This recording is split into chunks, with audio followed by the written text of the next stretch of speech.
China manja Sangareddy జిల్లాలో ఓ కార్మికుడి ప్రాణం తీసింది.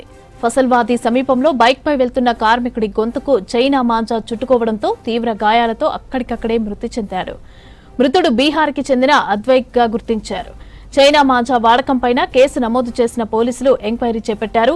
ఇక సంక్రాంతి సందర్భంగా పతంగులు ఎగిరేసేటప్పుడు చైనా మాంజా వాడొద్దని ఇదివరకే పోలీసులు హెచ్చరికలు జారీ చేశారు.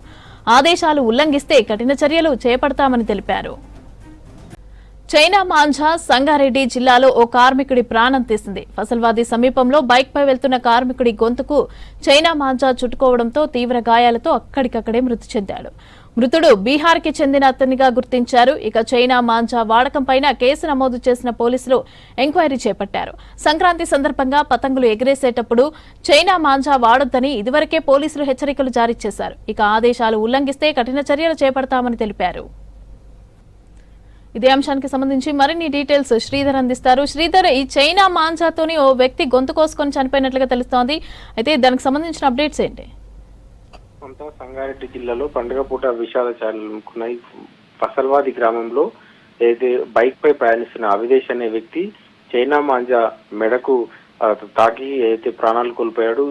మెడకు అయితే గీసుకొని పోవడంతో అక్కడికక్కడే రక్త మడుగులో పడి చనిపోయిన ఘటన ఫసల్వాది గ్రామంలో చేటిస్తుంది. సంగారెడ్డికి సమీపంలో ఉన్నటువంటి ఈ రోడ్డు పైన అయితే గాల్లో వేలాడుతున్న చైనా మాంజా అతని గొంతుకు చిక్కుంది. ఒక్కసారిగా గొంతు కట్ కావడంతో తీవ్ర రక్తస్రావం జరిగింది. ఆయన పడిపోయిన ప్రాంతంలో కూడా రక్త మడుగు ఉన్నటువంటి పరిస్థితి. స్థానికులు వెంటనే అయితే సంఘటనా స్థలానికి చేరుకొని పోలీసులకు సమాచారం ఇచ్చారు. మృతుడు ఉత్తరప్రదేశ్ రాష్ట్రానికి చెందిన వ్యక్తిగా పోలీసులు గుర్తించారు. ఉపాధి నిమిత్తం సంగారెడ్డి ప్రాంతానికి వచ్చి ఇక్కడ అయితే బతుకుతున్నటువంటి పరిస్థితుల్లో ఈ పండుగ పూట ఈ విషాదం చోటు చేసుకుంది. సాధారణంగా రోజువారీ ప్రయాణంలో భాగంగా బైక్ పై వెళ్తున్న అతడికి కొద్దిసేపటి క్రితం ఈ ఊంచని ప్రమాదం ఎదురవడంతో అయితే ఆయన ప్రాణాలు గాల్లో కలిసినట్టు అయిపోయింది. అయితే వెంటనే అతన్ని ఆసుపత్రికి తరలించినప్పటికీ అక్కడ అయితే అప్పటికే ఆయన మృతి చెందినట్టు కూడా వైద్యులు తెలిపారు. పోలీసులు కూడా దీనిపైన విచారణ చేపడుతున్నారు. చైనా మాంజా కారణంగా కూడా ఆ ప్రాంతంలో చైనా మాంజా కూడా స్వాధీనం చేసుకున్నారు. నిషేధం ఉన్నప్పటికీ చైనా మాంజా కొంతమంది అక్రమంగా అమ్ముతున్నారు.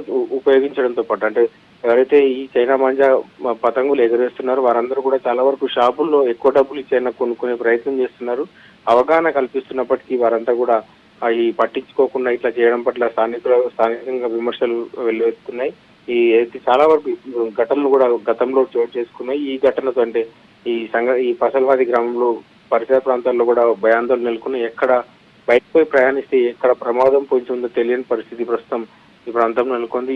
ఈ మృతి తర్వాత కూడా చాలా మంది ఆందోళన వ్యక్తం చేసినటువంటి పరిస్థితుల్లో చైనా మాంజా వినియోగంపై పూర్తి స్థాయి నిషేధం అమలు ఉన్నప్పటికీ కూడా అక్రమంగా విక్రయించే వారిపైన కఠిన శిక్షలు విధించాలని కూడా అభిప్రాయపడుతున్నారు. మొత్తంగా జిల్లాలో ఈ విషాద ఘటన చోటు చేసుకుంది. Right thank you Sridhar.